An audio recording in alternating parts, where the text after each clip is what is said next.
Dan Martell, I appreciate you carving out time, man. It is great to see you, pseudo in person, even though I'm going to get to see you actually in person later this week. In person soon, yeah. IRL in real life. IRL indeed, man. So I've known you for a few years, and actually, one of the first things that you told me was how to have an executive assistant come in and fix your life. And yes, you probably don't remember this, but it was at a mastermind talks many years ago.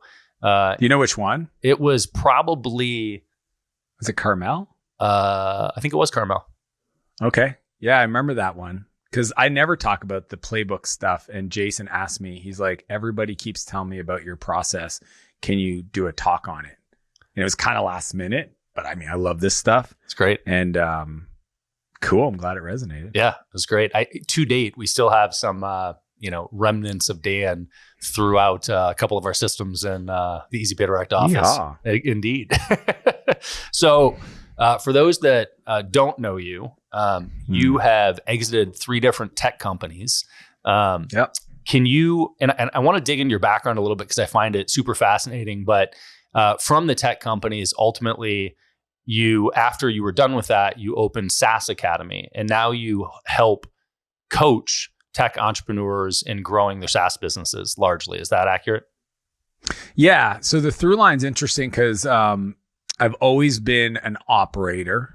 Software, taught myself how to code, been building companies for 25 years, and then started angel investing when I was 27, I did my first deal. Wow. And actively still today. So what most people don't see is, I've always been operating, a software company, exited my last one, Clarity, in 2016.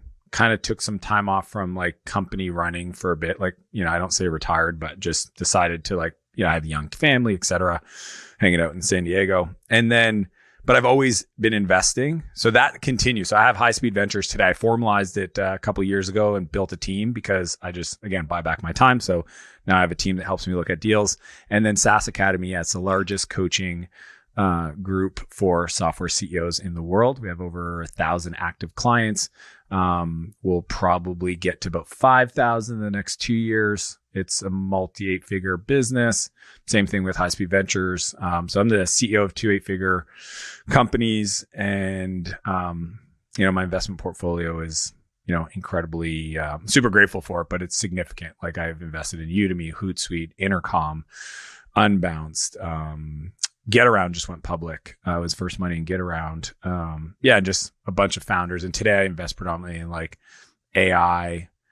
I've done some 3D printing, some drone stuff, but all in the software B2B SaaS focus.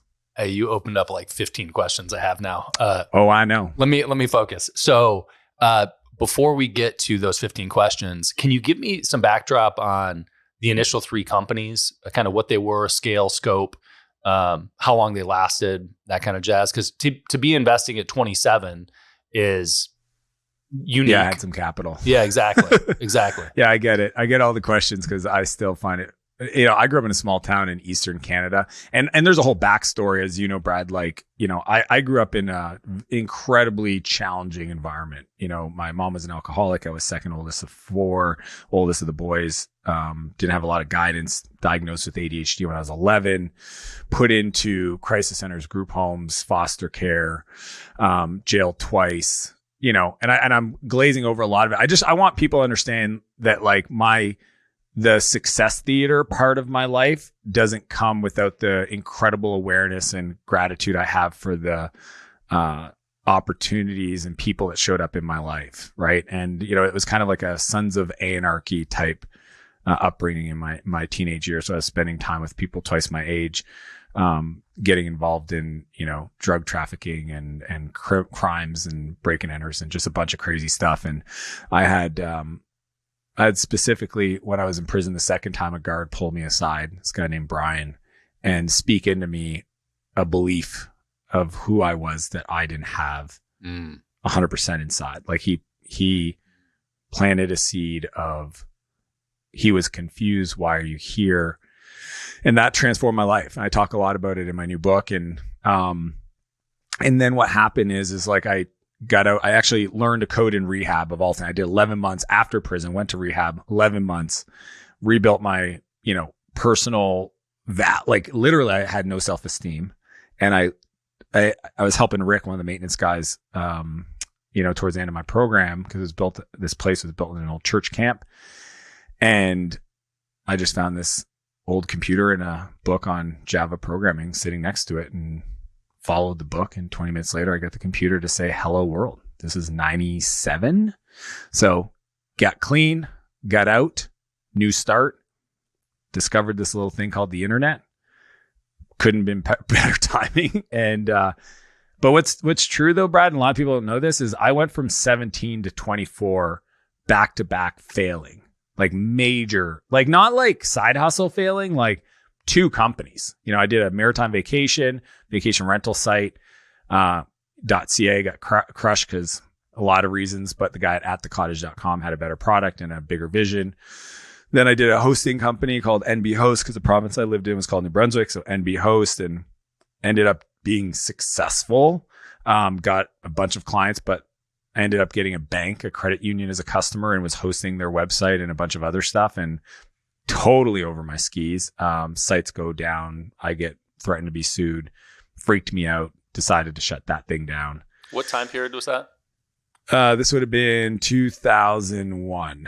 So like, Maritime Vacation was 98 to 2000, and then a little time off, then started NB Host 2001, 2000. 2001, because I actually moved out west when I was in my early 20s. It was 2001. 9/11 happened as I was driving out west. So, and then just did consulting for a while, just freelance, writing code. Knew I was unemployable. And it wasn't until I was 24. What was the size and scope of, sorry to interrupt, but for reference. The first company? Yeah. Second. Was like, the first one was nothing really. I mean, maybe 50 grand a year. Okay. I literally direct mailed a bunch of people saying, if you want a web page for your cottage, fill out this, like this is paper, fill out this form, include 3 photos and an extra, and $30. And if you want your photos back, an extra $5. And that's how I built the initial listings for Maritime Vacation. Stellar. And the second one, you gave me the air quote of successful. We probably did about 150,000 in annual sales in that one. I did it with my brother, Pierre. He was actually the sales guy because he was more salesy and outgoing than I was at the time. I was more of a software nerd, which is, maybe if people understand that, they can understand why I'm such into systems. But I spent most of my time in a server room, like honestly, installing mail servers, database software, application servers. Like I literally nerded in a cold server room for most of the time. Pierre was out selling. I was onboarding new customers. And I just learned that business, the lesson I took from that was, don't sell commodities. Like web hosting is a commodity. Okay. Unless you have a unique approach like Amazon Web Services, right? It's like trying to sell salt. Like there ain't a lot of margin. It requires volume. And, if I actually calculated my buyback rate, which is something I teach people, I was making probably a third of minimum wage in regards to the amount of hours versus income I was working. Yeah. So those are the first 2. Okay, and then did consulting for a while. Hold on. You opened a loop. I have to close it. What's the buyback rate?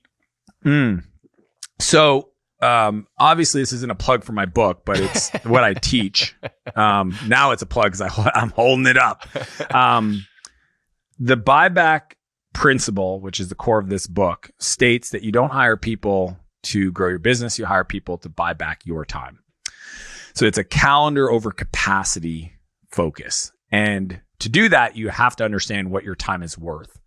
So I teach this equation, which is you take your income, what you make per year out of your business. And this is like salary distributions, and discretionary expenses should be included in that. Cause let's be honest, like you don't want to pay taxes, fine, but that's still value that isn't needed for your business. Divide that by the average hours a normal person works in a year, which is about 2,000. Okay. That'll give you your value creation per hour number. Some people don't even know that. So let's just say it's, now you're at $50 if it's 100,000 a year kind of income. And then the buyback rate is a quarter of that. And the reason why is because I want every person to get a 4 times ROI on buying back their time. So it doesn't make sense to do a 1-to-1 swap.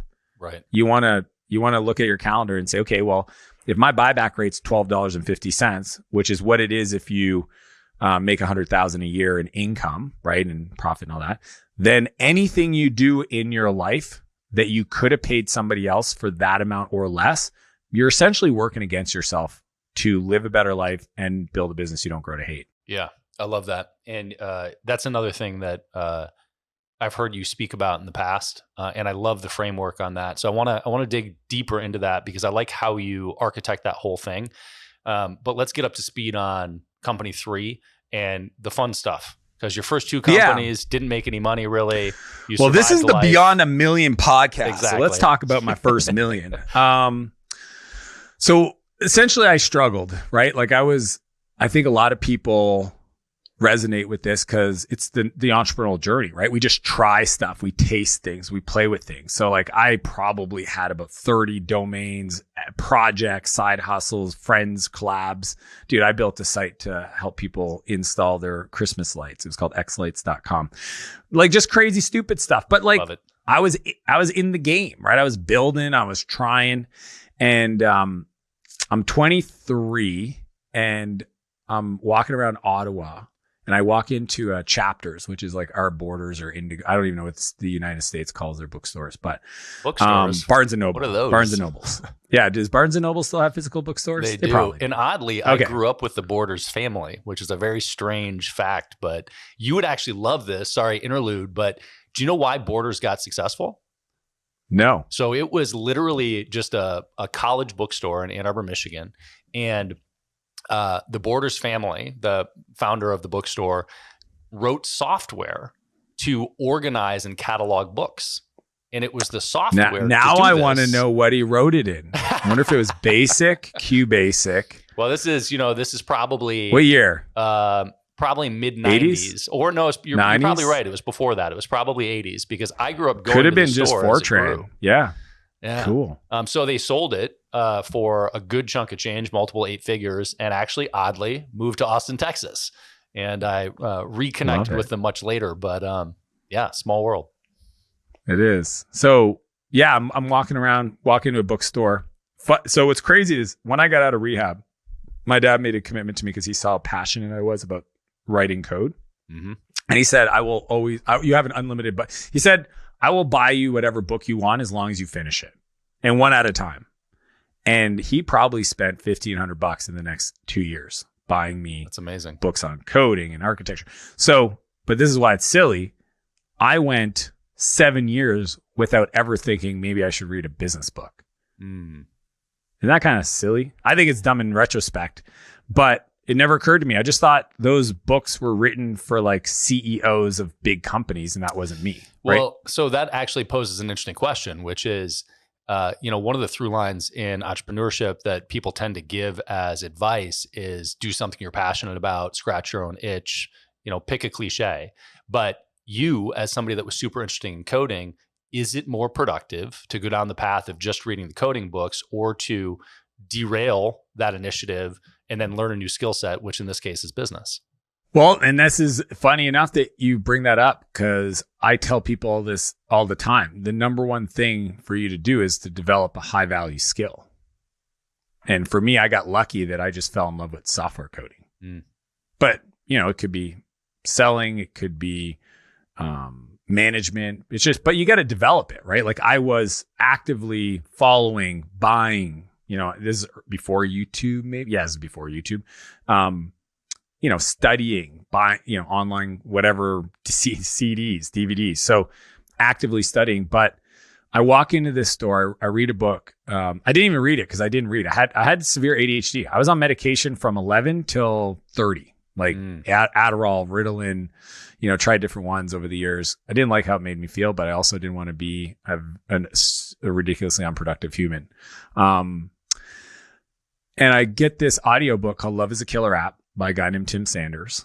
And it was just the best possible book for me. He was ex-CSO, Chief Solution Officer at Yahoo. I hit play. I went back to my office. I put it in the CD tray in my like tower, my computer, and I closed it and I just hit play. I think it was like Winamp. Remember Winamp? It really kicks the llama's butt. Yeah, Winamp. So I'm listening to this and I pretty much decide not to do any work and just like listen. He got me. And that started a passionate love affair with reading. To this day, I don't actually know the final number, but I'm over 1,500 books. And what's nutty is, it ties to the first company and how I made my first million. But anyways, I'll just say that like Tim's been a big mentor of mine. And just last week, I got to get on a call and show him my book. He didn't really know. He knew I was writing one, but he didn't know when it was coming out. So I got on a call before it was launched and showed it to him. And I asked him if we could, this is because it's exactly 20 years to the day that I read his book or listened to his book. And I asked him if we could do a joint book signing in San Francisco. And he said yes. So I'm so excited for that.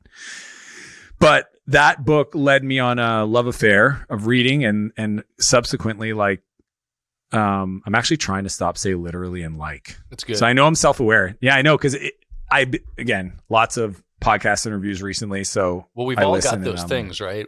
You said the like thing, which is the filler, but the literally thing, that's one of these little items that just fucking eats at me where I'm like, no, it's not literal. We're not literally well, if it's annoying me, like that's the problem. It annoys me when I listen to it. So just for good audio for other people, I will work on that. Well, so, you hit it guys, on the head, hold me accountable. Right? Self-awareness is the beginning of it.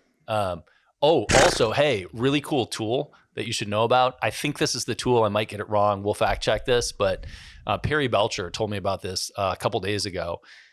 Descript, descript.com. Oh, I know. Descript. It was actually fun. Yeah, we could go to side tangents. I think we have about 17 open loops right now. Well, hold on, but let me close this one. So one of the things that you can do is it transcribes the video, but then you can edit the text. And when you edit the text, it chops the video. So you can go in and edit out like, and it will just chop it from the video, which is pretty fucking crazy. All automatically. So now we only have 16 open loops. Yeah. I'm going to we're like in Inception because we're all the way down. We got to work our way up. First $1 million business. Okay. Well, we're on the book. So the book introduces me to reading. Reading introduces me to a book called The E-Myth, Michael Gerber, classic. I decide this is the thing I've been missing so far. I'm going all in. I hire a coach, this guy named Bob. He was a certified E-Myth coach. And that was if I had to say like what happened the third company, I got somebody around me that actually understood business. And there's a difference. And that company grew, we did almost $1 million our first year, 1.45 the second, or no, more than that, because we grew about 150% year over year for 4 years. My accountant called me when I was 27, so 3 years in, to tell me I had $1 million in cash and retained earnings in my bank account. So that was technically when I became a millionaire, cash millionaire. I hate this equity millionaire crap, but yes, so is the game of marketing on the internet. No, I don't hate. I just understand it. And then I exited that company when I was 28. So 4-year run, became a multimillionaire. And what was that company? That was called Spheric Technologies. We did enterprise portal software. Oh, interesting. Bootstrapped or funded? Yep. 100% bootstrapped. Cool. No co-founders. Owned 100%. Love it. Never planned on selling it. Read good to great. Was trying to build that kind of company. We had about 38 people when I exited. Wow. Customers all over the world. Yeah, it was a gnarly ride. And I'll tell you, and I talk about it in the book because it was the moment I realized that wasn't sustainable. I was working 100 hours a week. I was engaged at the time. And turns out my fiance thought I was more engaged in my work than engaged in our relationship. She wasn't wrong. And I came home one night on a Sunday, I think, working late, and she's in tears in the kitchen and just, blurts out, "I can't do this anymore," and drops the ring and walks out. And that was that, about few months right before our wedding. Wow. So it's why it just shattered my world, because my identity was 100% our relationship, my life, and my business. And I think this would have been a few months later, we actually exited, like the transaction completed. So here I am sitting on all this capital. I was doing all of this for us and our future. That was the story I told myself. And I was depressed, having anxiety attacks, working with a therapist. He did give me good advice though. He said, you should get a boat. He's like, what? It's so crazy. I love you, man. Emmanuel, his name was Emmanuel. I'm French. And, he goes, hey man, he's Spanish. He's like, you ever think of getting a boat? I'm like, no, are you telling me I should get a boat? Cause I will. He's like, hey man, water is very therapeutic. I'm like, done. So I had an incredible summer. But I had to work through a lot of stuff. And then it was September after that, I moved to San Francisco because I almost chilled out. Like there was a period in my life, 6 months, where I almost became that old dude in a small town that once exited his company that's still hanging out with people half his age. I could have been that person. Yeah.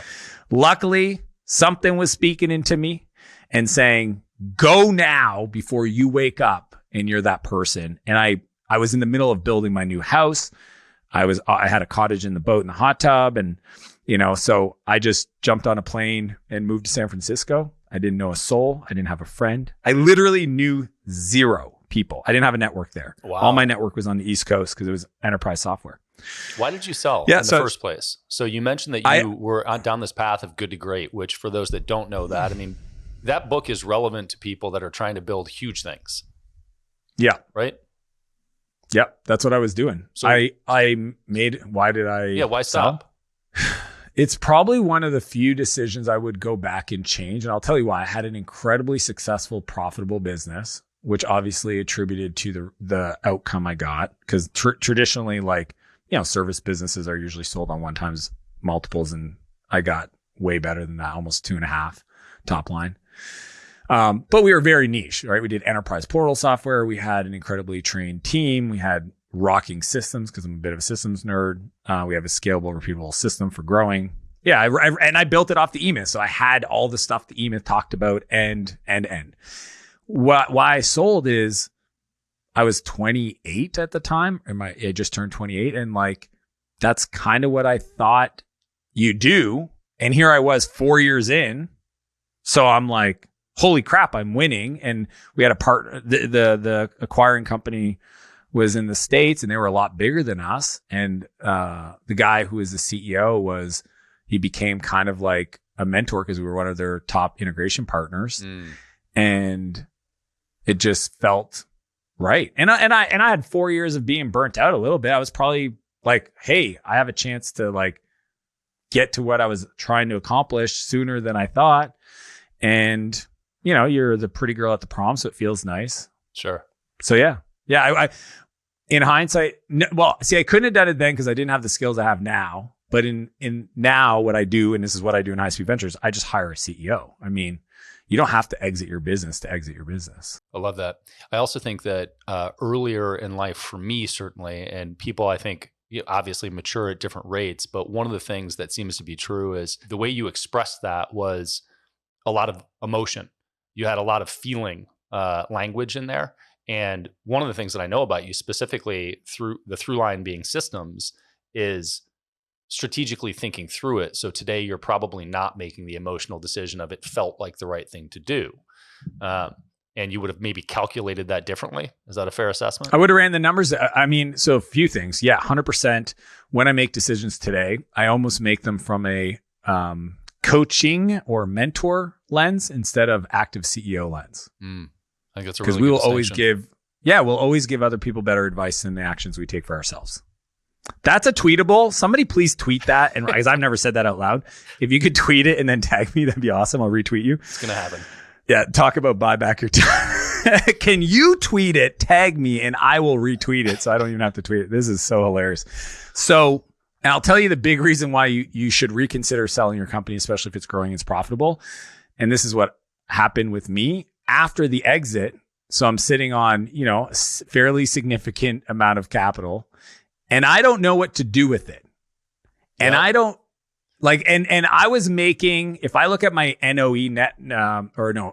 return on equity, I was probably at 70%, meaning that my equity was compounding in my business 70% year over year. There's no investment I could have found that. Now, was it super safe and the markets, blah, blah, blah? Maybe, but like most businesses' return on equity is typically 50%, 30% if you're horrible. And again, where are you going to find a return on your capital better than your own primary business? So today the sequence is always high income skill. So people always, I get this call all the time. This morning, some kid asked me, I got an extra 10 grand. What should I do with it? Invest in yourself 100%. Like that's just invest in yourself till you have about $100,000 saved up, maybe 250, honestly. Okay. Then, but invest in yourself, then invest in your business and invest in your business till you're at least north of 5 million, because I can't think of where else you could do it. So it's in yourself, then in your business. And then once you're at 5, then you can decide, do I really want to give my financial planner, oh my gosh, the stupid shit people give people money to do. So can I ask you a qualifying question on that though? Yeah. So you spend a lot of your time in the SaaS Academy. And so you have, one of the cool things about this is that metrics in SaaS are dialed. It's the core of what we do. Right, exactly. So when you say wait till you get to 5 million, are you saying it through the lens of what typical margins are in SaaS, or can you qualify what a margin would need to be, or is it just the size of the company? Because obviously if you have a 3% margin versus a 90 at a $5 million run rate, very different. So fun fact for anybody listening, unless I say SaaS or it's a SaaS podcast, I use digital agencies as the core business framework to speak towards. Interesting. Why? Yeah, because that's 90% of my friends. Oh. My brother's a home builder. My best friend owns a sign company. Most of my friends own agencies of sorts. And yes, I do interact with a lot of software founders, but it doesn't, those people I'm serving in other ways. So when I'm doing public stuff, I'm always speaking to the pattern that makes sense for an agency owner. Got it. Okay. It's the most universal. So when you say wait till your business gets to 5 million before you look at external investments. Yeah, 25% net profit is probably where you should be at. Okay, got it. So you're saying wait till you kick off maybe 1.2 million before you look at really investing in other things. Totally. Like, I mean, you're because that 1.2, again, is it net? Yes. Are you reinvesting in your growth? Probably. So you're not really that's not take home. So yeah, you should totally reinvest in your business until you feel like, hey, I've got this machine, this engine, this vehicle. I want to de-risk market exposure, concentration risk in the vehicle. So what are now my options, right? I would say, and this is what my mentors told me, is take half of that, put it in, don't effing lose it vehicles like an index fund. It's super boring. And some of you guys are like, ooh, Vanguard this or whatever. Look, somebody called it an S&P in me. Yeah. They were like, you should invest in the S and me, not the S&P, which is true until you get to a scale. Then, okay, let's say you make $1 million net, half of it, put it in the foundational future pile so you don't lose it, because making money is actually easy. Keeping it is hard. Okay. The amount of friends of mine, because I've been doing this for 25 years, that have made an incredible amount of wealth and then literally gave it all back. I see people do this. My friends that I hang out with are not software people for the most part. Yep. So like one of my best buds, I don't want to call him out because it's funny. When I wrote the book, I use a lot of people's names, but I changed the first name. So fun fact, the book is based on 25 people that I love that are in here. I just changed their names. And what? Do I know some of them? Oh, 6 or 7 of them. I love it. See, now I'm going to be paying attention through it. Well, maybe that's just good marketing. Okay. So from just kidding. Okay. from an investment perspective, since we're down this rabbit hole, you mentioned the, S&P as a safe vehicle. It's the money. Yeah, you don't lose it. So unless you're your brother, and then for me, real estate, but real estate, I do it with my brother. He's an incredibly successul real estate investor and developer. And that's where I would there. go. But if I didn't, and so if I didn't have that, I would find somebody to do that with me, but I wouldn't do it I wouldn't abdicate it. I wouldn't give my money to a real estate trust. I would partner with a real estate person and be involved in the trade. Like I partnered with my brother. It's not a fund. Yeah. Like we do projects together. I'm on the thing. I have my team review it, not his, you know what I mean? Yep. Like I just feel like a lot of people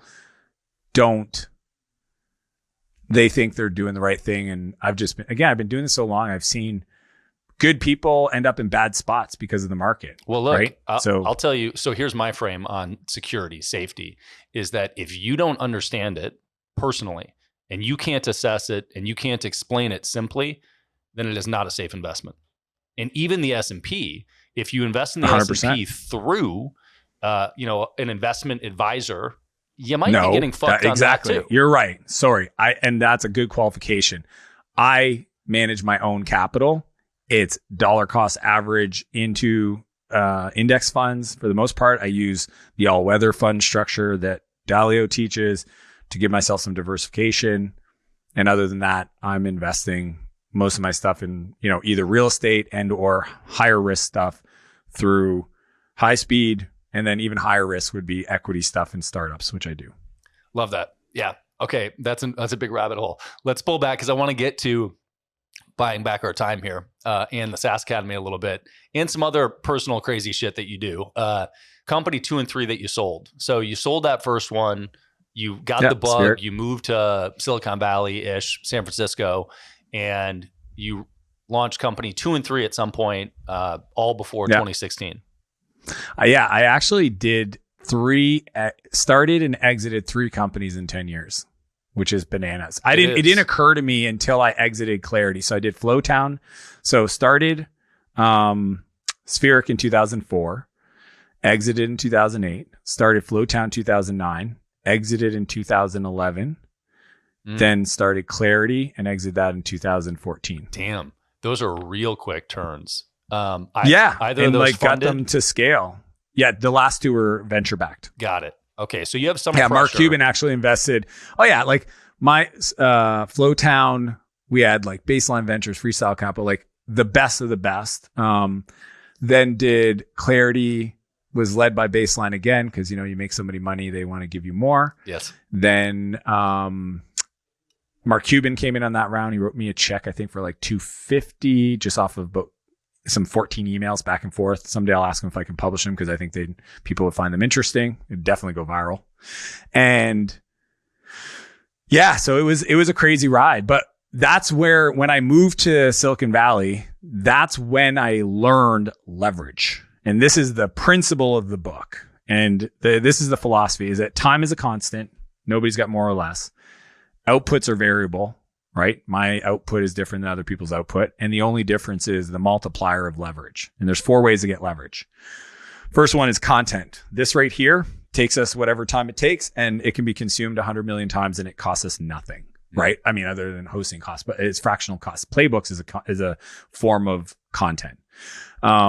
Internal trainings, employee manuals, all that stuff, content. Second one is capital, which we all know very well, right? We borrow money to grow our businesses. We can get incredible leverage with capital for a lot of reasons. So capital is a big one. Third is code, which you want to go down the AI rabbit hole. Probably the most relevant, but I mean, we're talking automation, data transformation, data integrity, workflow. That's all code, right? That's why software is such a great category, because it's an incredible form of leverage for every business owner. And then AI is probably the most relevant, pertinent, and powerful one today. Mm-hmm. And then the fourth one's collaboration. And that comes down to people, right? And that's where the Buyback Your Time book really focuses, although it has elements of capital and it has elements of automation through the frameworks I teach people to kind of like get free of your inbox and other stuff. So content, capital, code, and collaboration. Collaboration. Those 4s. People, labor. Yeah. The 4 C's. Yeah. It's beautiful. I love Yeah. it. So I learned that from Naval Ravikant for the most part in Silicon Valley. I kind of like, so I would say Naval gave me the high level concept. He didn't even call it the 4 C's. I think Hormozy, actually, he's the one that talked to me about that. I had known about the, software software labor. Naval calls that, I think, software labor capital and content creation, maybe, or media. Because he was like looking at Joe Rogan and going like, that guy's got one of the most beautiful business models ever. Right? 2 people, Man, 100 million. Yeah. insanity. You want gross margins. Insanity. Yeah. So that was the moment, 28 to, and so for example, when I started Flowtown, I co-founded it with Ethan and made him the CEO. Okay. Buy back my time. Love it. Right. I was still kind of like living life, traveling the world. For a long time, I was a non-employee co-founder. I was the initial investor, got us to ramen profitable. Then I think we raised almost $1 million for Flowtown, but wasn't like, I owned essentially partnerships and the blog, kind of like the marketing, speaking, that kind of stuff. But Ethan ran the company, ran the engineering team. I coached him and mentored him on all that. He's about 7 years younger than me. Straight hustler, incredible human. I mean, still one of my best friends. And yeah, so that's where the book kind of like started to crystallize the concepts. And then obviously I did Clarity, which was a marketplace for entrepreneurs to get advice over the phone. And I did 1,200 Clarity calls. So I started mentoring Damn. CEOs. Yeah, I know, it's nuts. If you go on my profile, I'm probably at 1,300 now. So I was my ultimate customer, which I think is what you should be. If you have a great product, you should be your customer. So what happened was I started mentoring CEOs at 26 when I started investing, right? So like I invest and I would mentor the CEO. My brother was one of my first I ended up, him and I started the home building company together, and I owned half of it, and it was my capital. I think I wrote a check for like 170,000 at 26, 27. Right. It was all the money I had saved up at the time. And I mentored him. I mentored this guy, Frank. He had a painting company called Primex. My brother introduced me to him. I mean, just the stupid investments I made when I was younger. I read Rich Dad Poor Dad and like went all in. I'm like you, Brad. I get addicted to shit or obsessed, and I'm all in, right? Not a little bit, a lot. So yeah, Well, I want to take it. So I want to take it there because I have a couple questions about that and how that manifests in other areas of your life. So open loop that I'm definitely going to close, but I want to address a couple of things that are topical and interesting now. And I want to talk about the specifics of the buyback principle. The first is you've been heavy on code, right? You've been heavy in software. And as somebody that actually writes code, you have a different perspective than managing a software team if you don't write code, which is me. And I find running a software team horrific and super frustrating and challenging because nothing is delivered on time. Everything has bugs, and it's this never-ending wheel of trying to get a grip on it with some semblance of control. So we could talk about that, but I want to ask you specifically about no-code platforms and no-code software today. Have you played with them at all?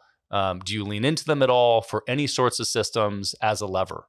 1,000%. So I'll give this to everybody listening. If you want to be rich, be lazy. If you want to be wealthy, be incompetent. And I share that because a lot of people think you have to write code to own a software company or et cetera, et cetera. And you just don't. Like, I understand I had an advantage when I was starting, but most of my clients I coach today are not technical, right? They're not incompetent, but the frame is good because it forces you to work through people, and that's actually the skill you got to figure out. No code is actually powerful, but APIs have always been present, which is kind of a form of no code, right? Mm-hmm. It's called encapsulation, and with web services or these kind of like open web APIs, minus the front end interface, which is really the innovation of no code, is the ability for anybody to drag and drop components and make the thing do the thing without writing code. which is not even a new concept because like visual languages like Visual Basic and form builders have been around forever. They just weren't web-based per se, right? What really I think the innovation around no-code platforms is the user experience, just how clever and essentially obvious they've become, where somebody that legitimately doesn't understand technology can just drag stuff around like they do on a PowerPoint and get some software or web app built. Yeah, and so just for anybody that's not familiar with this concept, I like the building blocks. Yeah, go check out Bubble. You got it. Bubble.io and many others. Well, there's probably 17 platforms today that are interesting, but definitely Bubble and a bunch of them are in top 3. And so you start with stuff like Airtable's one of them, just so you know. Yeah. Airtable.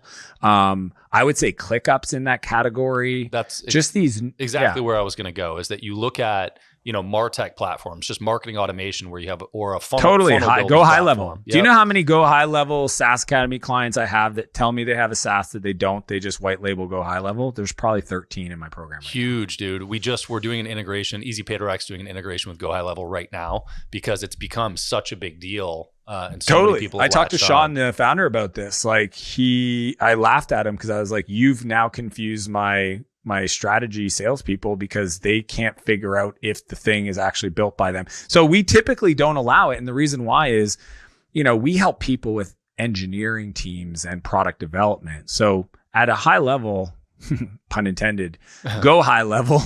That's so funny. Go high level doesn't allow you to like modify onboarding sequences. Like they have a templating structure and a configuration tool, but you can't change the code. It's the same reason, again, for us, we know who we work well with. And again, we're trying to help people achieve what we call the perfect exit. Can you sell a business that's built on top of Go High Level? For sure. Is it going to get you SaaS multiples? No, because there's product risk. The risk is Sean wakes up one day and says, everybody's got to pay me 3 times as much. That's real risk, right? And what are you going to do? Switch? Right. You built your whole thing on top of somebody else's platform. It's the reason I learned this lesson building my company, Flowtown. I built Flowtown on top of other people's APIs. And one day Facebook decides to change their API and it makes my whole product go to 0. So real PTSD on that. So when I built Clarity, everybody was like, oh, you should integrate this into LinkedIn. And I go, fascinating. How about not? Because I've been down that route. I'll build in a browser extension so you can use it on LinkedIn, but I ain't integrating to their data set or APIs. I'm going to build this standalone. I'm going to make this work without it, just from personal experience. So the takeaway with no code is Bubble, by the way, the one you mentioned, that's sort of the end of the chain where like you start down with like marketing automation, then like a go high level where you could white label something and use the product and modify it. But then you get something like Bubble, which is a drag and drop builder, if then statements to actually create software applications to do totally unique things, have them have a totally unique UI aesthetic, and build a software product that you fully own, right? And that's sort of the end of the chain of no code platforms, right? Yep. Cool. 100%. And you're an advocate in all situations. And some, what's the difference between going that route versus managing, a software team in-house to create software for you?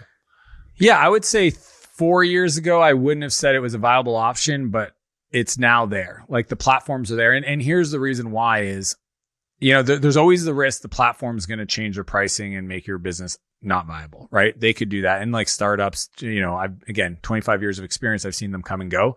But a business that is their core business model to date is built on that, that's okay. So like, okay as in like 70% okay. It's not 100% okay. 100% would be, build it yourself. But even custom built software is usually built on top of open source projects or, other modules and frameworks. So to say that it's purely, net new code every time would be a gross understatement. So yeah, I'm definitely okay with some of these no code platforms as a building block for web apps that you monetize in a SaaS. Here's my problem. You want to know what's funny right now, Brad? Yes. People on the internet marketers, you guys, I think Gary used to say this, like marketers ruin all things, or maybe Seth Godin said it. Maybe friggin' Einstein said it. I don't know. But just ask the internet. I think Lincoln. The internet marketers are now selling go high level biz ops and they're calling it SaaS because it's software as a service, as in an agency, and it's software. So they're hijacking the term SaaS for their needs. Do you get the nuance what I'm saying? Yes. They're saying, hey, you got to be in SaaS. And everybody's like, yeah, I do. I keep hearing about it. And they're like, cool, I got a SaaS because it's software as a service. Yep. And it's a biz op. And I'm like, oh, you ding dongs. Because back in the day, we called it ASP, application service provider. Like people, again, in my day, software was installed on servers. Right. It was not cloud-based, right? You had to VPN if you were at home into the network to use the tool. Even if it was web-based, it wasn't on the web. Then it went to cloud, and then cloud became SaaS. And people think they even have SaaS when they don't even have software. They just have a subscription business. And I'm like, that's not SaaS. So what's your definition? There's levels to this. So you highlighted a couple different things, and to eliminate the confusion. You sell a workflow software. Okay, even that. People have training programs online that are subscription based. They call that SaaS. It's not. SaaS in my world is there's a tool that somebody pays for that typically helps them with some level of workflow or data or insights on a subscription basis that you built, and you can control, you can change the product. And that's at least who we help. We help, and B2B. So we're B2B SaaS, and we only work with CEOs, and we do that at an incredible level because we know who we can help or who we add value to and who we can at the level I want to. Yeah. Well, I selfishly have 100 questions about managing software companies, product design, cadence. Dude, we're going to hang out for days on the ski hill. So. Debugging. Yeah, exactly. Yeah. You let me know. I will. What I know about you is we're probably going to have we're going to Baldface, which is an amazing, it's actually a cat resort in the middle of nowhere, British Columbia, accessible only by helicopter. Secret. I mean, it's not secret, but it's a private trip I've been organizing for a decade. Yeah. It's pretty sick. Yeah, Maple Summit is the name of the thing. It's my vacation. It's not even a moneymaker. And I don't know, you can talk to it, Brad, but I think it's one of the best groups, 3 days. It rivals most paid masterminds for sure. Oh. Yeah, no question about it. And so your qualifiers, what I was going to say is that we will definitely, I know that we are one of a handful that end up at, 5, 6 in the morning, drinking coffee in the dark in the lodge. That's usually our time. Not because we stayed up all night, but because we get up early. Yes, exactly. It's a good qualifier. It's a good qualifier. Yeah. But the qualifier for the trip is that I think you have to be doing more than $1 million a year, and you have to be comfortable jumping off a 10-foot cliff. And those are the that two. Used to be I would say that was the old qualifier. Now it's like 5 million plus. Yeah. I mean, this year we have like $3 billion valuation founders coming. So it's kind of elevated. And the only reason is not because I think anything less. It's just I'm at a level in my career where I want to spend time with people that teach me stuff. Like it's my vacation that just turned into this passion project. And I wouldn't do it if I didn't have Roddy. Just so everybody's clear, Dan would just go skiing. I would go do my thing, but Roddy's the one that really he managed it. He's my partner in this whole thing, and and so we have a 175 person wait list right now. There's literally like 7 people texting because it's in a week, I think, and they're like, "Can I get a spot? Did anybody bail yet?" And I'm like, "No, not yet." So it's a cool trip. It's one of my favorite things I do all year. It's a great trip. I do some cool stuff. Well, you highlighted one thing, and I want to shift to talk about some crazy shit like cliff jumping. But you highlighted one thing that I think is really important, and it was the bump from $1 million to $5 million, and $1 billion valuations. And you said something similar to what I've said most of my life, which is that money is a shitty qualifier, but it's a qualifier. And specifically, if you're trying to learn business and you're trying to up level, knowing where people are transparently is very helpful, because taking advice from people that are not ahead of you or where you want to be is super dangerous. And it's super easy to do in this world that we live in. Yeah, it's a data point, right? So the other thing I would say, if you said this person can teach you about a thing that you're going to need to learn in the next 6 months, or they're a $5 million a year business and they can't do that, I'm taking the learn for me personally. And that selfishly, that's what Baldface is. I talk to 30 people a year. There may be 5 spots open, and I'm choosing 1,000% selfishly people that A, I want to get to know, and B, I think can add the most value to the rest of the group. And the business is more, the data points of revenue and team size is more of a qualifier for me to understand, have they done the work in their mind? Because they don't even get referred if they're not a good person. So I just assume you're referred, because people know, like, there's somebody on our group who I'll tell you about in private. He referred about 6 people back to back that were just not where we need them to be. He lost his privilege of referring. I had to tell him. I was like, you now no longer can refer. And if you refer somebody, just know it's a hard no for them. And it's sad because I won't even know if they're actually not right, but because of you not having a good picker. So so that's the good, are they a good person? Because that's the other thing. Like, we had a guy one time, this is in the early, like, year 3 or 4, and he got referred through his friend, and I heard him screaming at a lodge staff about them losing, air quote, his luggage. They didn't lose it. It was just on the next helicopter. And I pretty much told his buddy, you talk to him. Because if I talk to him, he's on the helicopter down. And if you ever introduce me to somebody like that again, you're on the list. But he's not coming back next year. So you don't have to tell him now. But you got to at least contain him, and definitely do not even indicate that he's come back next year, because somebody like that just doesn't jive with me. Yeah, well, I'm with you on that.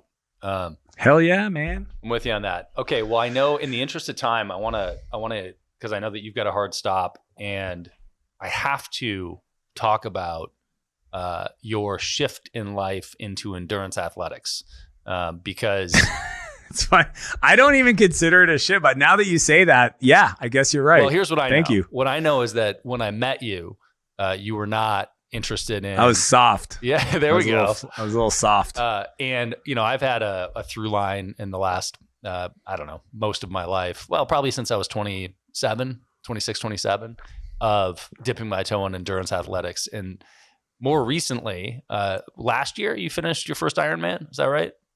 I finished my first official Ironman the year before. I did an indie race because COVID and all races got canceled, but it was all the distances and it was officially timed. It was just 4 of us that did it, and it wasn't an official Ironman. So then, I had to come back last year and do the official one. So I did 3 Ironmans last year, okay. 2 halves and a full. 2 halves and a full, right? I don't count the halves. Yeah. I think that's bullshit when people say they did an Ironman. Yeah, because they're not. The 70.3 just because they have and go fuck good Iron. I get why they do it. Yeah, because when people say that to me, they're like, "Yeah, I've done an Ironman." I'm like 70.3. They're like, "Yeah." I'm like, "Okay." Yeah, exactly. In my head, I don't say anything. Right. You did a half, buddy. It's just because it used to be that the term Ironman was synonymous with the full distance. Full distance, 100%. That's what it was. They wanted to, they wanted more people to get tattoos. Yeah, that's some bullshit. And by the way, like, it's still an impressive It's still hard. Yeah, it's still hard, right? It's still a thing. Yeah. I went from sprints to the half, and I wish I would have, well, that's what happened. We did sprints, and then we were going to do an Olympic, and my buddy called us out, and he said, "You guys are being P words." P words. I'm such a dad. Bitches. Yes. And you have to go do a half at minimum. Yeah.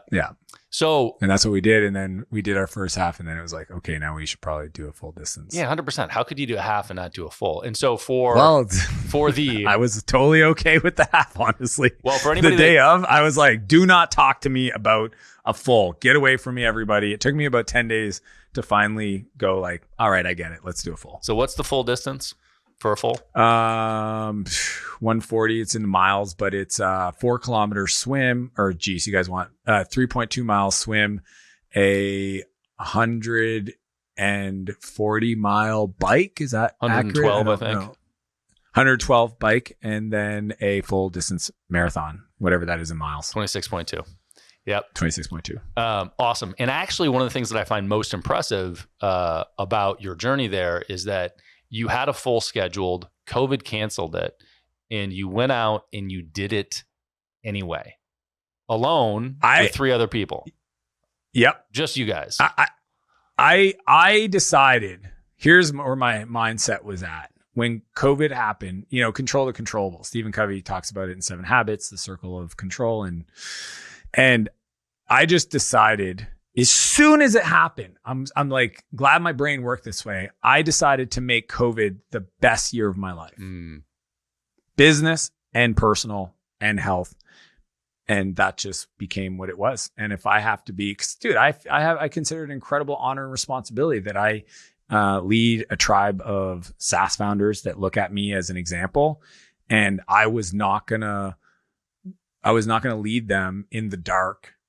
I wanted to shine a light on what we were looking at. And let's be honest, we were all driving in the fog and we didn't know what the future looked like. But I was like, guys, just trust me. I've been here before, 2001, 2008. I don't subscribe to the economy. I honestly don't give an F what the economy's doing. People are like, oh, the news this, news that. Hey, there's $1 trillion that exchange hands today. If you can't figure out how to become wealthy, you're just not good enough. That's all I know. I don't care if the money's going up, the market's going up, down. I don't care what country I live in. Dude, if I wanted to be successful, my country Canada was a freaking little anyways. So just change economies. I have zero blame on anything external about how my internal barometer is set for creating. Yeah. And that's why I did that. I have tons of thoughts. I'm actually really grateful I have a coaching group. Like sometimes I ask myself who's really getting the most value between that relationship. Because they have pushed me indirectly to be a better version of myself at a scale and level and speed I probably otherwise would have been on for sure, just not at the speed and focus and decisiveness and intentionality. Well, that was going to be my question, which is, and it still is, I guess, which is, can you track back to a certain point in your life where you gained that sense of awareness and decided to make those choices when you face difficulty? Like, what was the first point, or how did you come to this place where something like COVID pops up and your response is, I'm going to fucking tackle this and make it the best year of my life? The truth is getting out of rehab probably set the foundation for this. I was reflecting on this the other day that because I did this thing called the 12-hour walk, and part of that was an incredible reflection. Yeah. Colin, I saw him on a podcast, read his book, and then challenged my team to do it. There was, we got a big company, but only 7 people did it. 1 person failed. And, but I did it. And one of the things of several insights I had was just my life completely changed when I started writing things down. Sounds crazy, but literally outside of my head onto a piece of paper. And at the end of my program, 11 months at this place called Portage, they make you write a transition plan, which goes over a bunch of different things. But essentially, it was the first time in my life I'd ever written down a plan for my life. And that has never stopped. And it is, I don't even consider it a habit, but I mean, there's my journal sitting right next to me, full of stuff and ideas. I don't again, it's not what are your habits? I don't know, because now I just do, and it just feels good, and it's who I am. So, but I share that because I think understanding that I could be in a complete hole, like a complete hole, zero self-worth, nobody believing in me, rejected from normal society, rejected even within prison. I mean, I got put in the hole for 3 days because of some stuff I got in trouble with. And to come from that to any level of, normal or success, dude, I don't know. I have such a high level. Now there's been levels of evolution, but I would say that's where it started. And every time I've faced adversity, here's where my psychology is today. When a big thing happens, and it does, and it will always do. Anybody that thinks that life gets easier, it doesn't. You get better. I actually go 2 things. Aha, a worthy opponent. Because man, it's rare now that I have to, oh, that's a big one. Never done, like, this is going to be a good one, a worthy opponent. So that's 1. And 2, I immediately go, for me, to ask myself this question, which is, how can I appreciate even more God's grace and guidance in this moment? Dude, I said that to myself before we started this conversation. I always try to recenter on that. I feel like we are all part of the cosmic universal experience of spirit. And I've always would love to approach my life, my conversations, my decisions through that lens. And because I have that belief and faith, then it allows me to, I mean, it doesn't matter if it's a global pandemic or, a major, whatever in one of my businesses. We're the opponent. Thank you. And I'm going to ask God for some grace and guidance. And he always shows up, and my life keeps getting cooler, and I'll take it. I love that. I think that that's a helpful framework. And for, any atheists or agnostic people, which is the bucket I fit into, gratitude. Yeah. And your God could be science too. I'm totally cool. Love that. Like and it's gratitude, it's energy. It's, it doesn't matter. Cause I'm not a religious person in the sense of what most people consider religious. Okay. I actually have a very big problem with organized religion, but we'll say that for another podcast. Yes. But I think we all can admit that there's energy. I mean, just even we meet and we vibe. Dude, I meet a bunch of people every day. I don't vibe with everybody, but the people I vibe with, I'm like, I like the way this person makes me feel. Okay, there's something there. How can I ask that feeling for more of that feeling? That's it. Yeah. Well, I think one of the things that I've latched onto over time is that structure and belief, whether it's absolutely right or wrong, isn't important. What's important is that you're convicted in it. And if you have a belief that serves you, that's more powerful than it being correct or incorrect. Totally. Peterson says this. Jordan, he says, it's not whether I believe or not. It's I like the way I act because I believe. And I think that's a healthy thing to do. It's like whether writing stuff down in my journal or not scientifically actually helps me, I like the way I feel when I do that. So I will continue doing it. And it has a positive impact on my life. And do you think the endurance stuff has had a positive impact on your life and your business? Come on, Brad. Come on. Well, I know I play in that space, but how does it translate to business and personal life for you? Oh my gosh. It taught me levels of capacity. This is what, like the other day, I had my first call at 6 and I walked out of my office at 5 p.m. Okay. And we have better house manager, and she just looks at me. She's like, how you doing? And I was like, why? She's like, I didn't see you all day. She actually brought me breakfast and lunch in my office. And to me, it's kind of normal for lunch anyways. I forgot about the breakfast one. Now that's very rare because usually I don't take meetings till 1 o'clock, but just because of the book, obviously I do what I teach in the book, and I locked in a bunch of stuff, and I just have a level of capacity that, like, she's like, are you okay? And I'm like, I'm ready to rock. What are you talking about? Where are the kids? I'm going to take them to ice skating, like zero. There was nothing in me that felt like tired or I need a break. Let me go on the couch and relax, or I got to meditate or what. I like literally. And now, is that always been the case? No. I actually brought Renee in here once to tell the person, because they didn't believe, that I used to get to a place in my business where the pressure and noise was so strong, I would clear up my schedule, pretend I was sick to my team, and go watch TV for 2 to 3 days at a time. Wow. Like full on in our master bedroom, sitting on the bed, watching. I would binge watch like House or Lost or, and she would come in and she goes, you're still doing this? And I'd be like, I need some more time. She's like, tell me when you're done. And I was like, probably tomorrow. I'll probably be good tomorrow, like 11 a.m. She's like, all right, you better. And like sometimes it'd be 11 a.m. or 5 p.m. But yeah, I mean so there's levels to this. And dude, this was like when I was building Flowtown. So like, this isn't like when I was starting off. Like, this is not that long ago, decade ago. So what has been the biggest impact of endurance sports for me? Well, let me unpack a few ideas. One, capacity. I have a capacity that most people don't understand. They think all I do is hustle. And if they read my book, they'll understand that my life is completely not about the workaholic hustler, because I don't. And I literally show my schedule in the book, and I'm the CEO of 2 8-figure companies. So there's that part of just, I've built a new awareness of how to develop capacity that I'm continue to be excited about. So I will always have some level of endurance. Misogi is what Itzler calls it, right? One annual event, like this year, it's my 50K Ultra in Squamish, the Squamish 50. And because, you're training for that, I'm doing a Beast Spartan, and I'll probably do some other stuff. Like last year, I did a 7-kilometer swim across a lake just because my fitness was there. And I thought I keep staring at this lake, and I was like, what's the widest point? And it was these 2 points. I was like, I wonder what would happen. So I called my buddy with his boat, and I said, meet me at 6 a.m. and, just make sure I don't drown.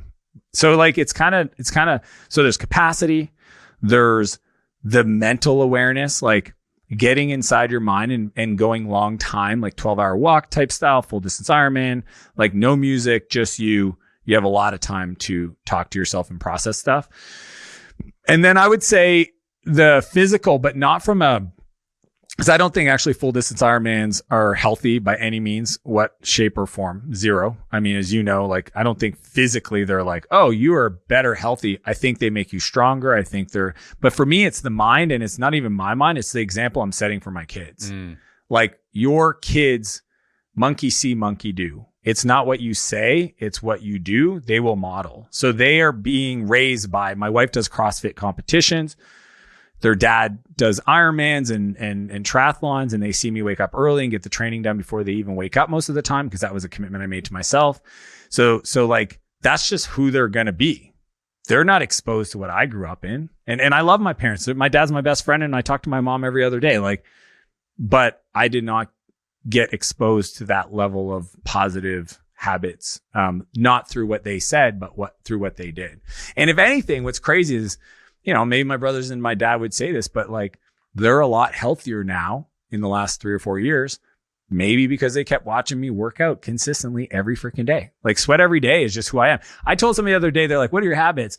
And I was telling them, they go, what about working out? I go, oh yeah, but to me, not working out today would be like not wearing any pants.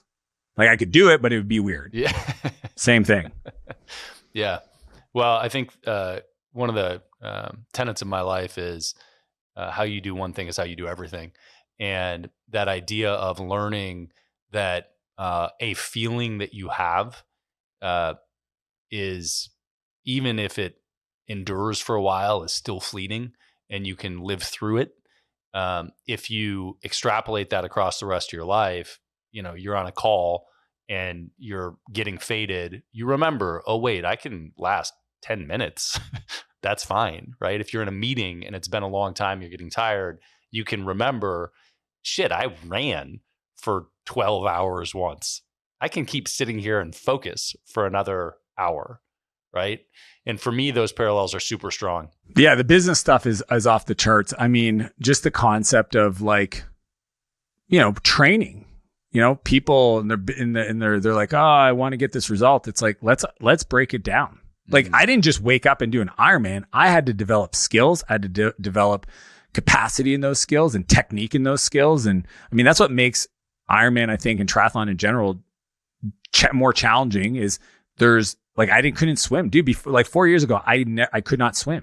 Crazy. It still makes me laugh, because now if I was on a boat and it flipped over and we were 10 kilometers offshore, I'd be like, all right, guys, I'll see you on shore. Like I wouldn't enjoy it. I know my lower back would spasm, but I'd have enough time in that discipline that I would because like once you know how to swim, it's actually not effort. You just float and you stroke and you breathe, but anything I think repeated, it's the cadence of breathing. It's the not freaking out. It's the, moving your arm through the water and your body through the water in an efficient way. It's all these things, but it's actually not like unless your muscles spasm, like you could do it because it's like walking. It's literally like, it becomes like walking in water. Well, I love that. And we should go do some crazy shit together. Oh, wait, we're going to in a few days. We're doing that. Yep. Let's do it. And I really appreciate you diving in a little bit. I still have 1,000 questions, but I know we've got a hard stop. And I want to make sure that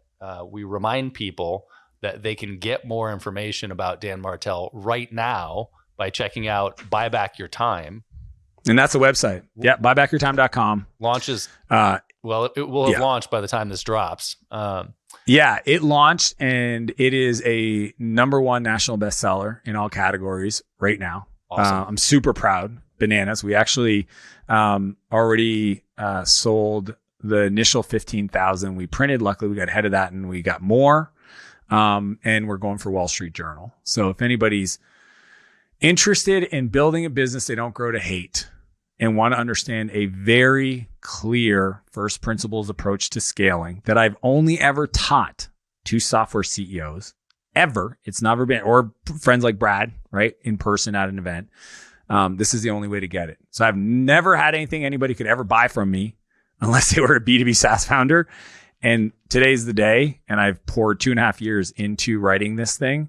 And I'm incredibly proud of it. Because again, there was a team involved. We had researchers and writers and interviewers and my clients and we put a lot into it. I love it, man. Dan Martell, buy back your time. Always good to see you, man. Appreciate you, Brad. Thanks, too, man.